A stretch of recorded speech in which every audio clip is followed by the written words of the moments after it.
नमस्कार दोस्तों, news market 24 channel में आप सभी का फिर से स्वागत है। रोजाना के तरीके में अजय सिंह आप लोगों के साथ उपस्थित हूँ खाद्य तेल बाजारों की जानकारी के साथ। खाद्य तेल बाजारों में किस तरीके से बाजारों में कामकाज होता हुआ देखने को मिल रहा है, सारी जानकारी सोया ऑयल, पामोलिन, कांडला पोर्ट पे स्थिति है, सारी जानकारी विस्तार से देंगे। तो जो लोग भी पहली बार हमारे साथ जुड़ रहे हैं, चैनल को अभी सब्सक्राइब करें, बेल नोटिफिकेशन को दबाएं ताकि इसी तरीके की महत्वपूर्ण जानकारी मिलती रहे। और आपको बता देते हैं, बाजार खुलने से पहले मार्केट का ट्रेंड, मार्केट पर सटीक विश्लेषण आपको जानना है तो मॉर्निंग का आप हमारा 9:45 का शो जरूर ज्वाइन करिए। शो ज्वाइन करने के लिए स्क्रीन पे नंबर, QR कोड, वहां से आप हमारे साथ जुड़ सकते हैं। मार्केट के ट्रेंड व्यू को समझ के बाजारों में कामकाज करके चल सकते हैं। तो खाद्य तेल बाजारों में देखेंगे, खाद्य तेल बाजारों में सोया ऑयल का बाजार 125 रुपए।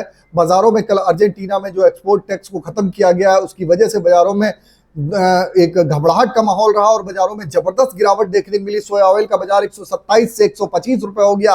पामोलिन का बाजार भी 125 रुपए, राइस ब्रांड 121 रुपए, मस्टर्ड ऑयल 155 रुपए। सभी बाजारों में 2 से 3 रुपए किलो की गिरावट देखने को मिली। सोयाबीन सीड का बाजार भी 45 रुपए बोला गया। कांडला पोर्ट की अगर हम बात करें तो क्रूड पाम ऑयल का बाजार 1153 रुपए हो गया। फॉरवर्ड 1158 रुपए, पामोलिन कांडला पे 1225 रुपए, सोया रिफाइंड 1215, सोया इडगम 1005 रुपए, सनफ्लावर ऑयल का बाजार 1410 रुपए रहा। हल्दिया पोर्ट की अगर हम बात करेंगे तो 1230 रुपए, 12 रुपए की गिरावट, लगभग 1 रुपए 20 पैसे की गिरावट। सीपीओ क्रूड का बाजार 1185, पाम ऑयल का बाजार 1235, कोल्हू का बाजार 1630 रुपए, राइस रिफाइंड 1190 रुपए, राइस क्रूड का बाजार 1160 रुपए पे कामकाज देखने के लिए आपको मिला। अब बात कर लेते हैं क्या स्थिति हमारे विदेशी बाजारों में रही। कल केएलसी में 102 रिंगिट की बड़ी गिरावट देखने को मिली, जबकि आप देखेंगे सीबॉट का बाजार आज 18 सेंट की कल की गिरावट आज थमती हुई दिखाई दी। सीबॉट का बाजार के बाद केएलसी में भी 4 रिंगिट की बढ़त बाजारों में देखने के लिए आपको मिली।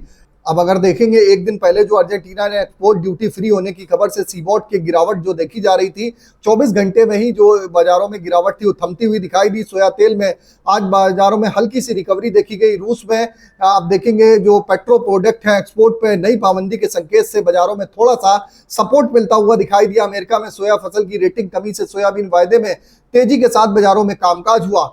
दोराम मिस्त्री जी, चचा जी फिर से आते हुए दिखाई दी। चचा जी आए हुए, चचा जी ने बोला है कि एक बार इंडोनेशिया में 50% बायोडीजल ब्लेंड के प्लान को आगे आने वाले समय में अगर बनता है तो केएलसी फिर से बाजारों में 5000 रिंगिट होने के संकेत देते हुए बाजारों में उनका स्टेटमेंट आया है। कहा है कि इंडोनेशिया में सरकार जिस तरीके से इलीगल प्लांटेशन कब्जे में कर रही है, वह भी पाम ऑयल की शॉर्टेज की वजह बन रही है। अगले सीजन में पाम ऑयल का उत्पादन 10 लाख टन ही बढ़ेगा, जो इस साल 15 लाख टन बढ़ा है। भारत में अगले तेल साल में 93 लाख टन पाम ऑयल का इंपोर्ट होगा, इस साल 11 लाख टन से ज्यादा होगा। भारत में अगले ऑयल में ईयर में 171 लाख टन वेज ऑयल का इंपोर्ट होने का आसार दिखाई दे रहा है। तो ये भी एक बड़ी खबर निकल के आई है।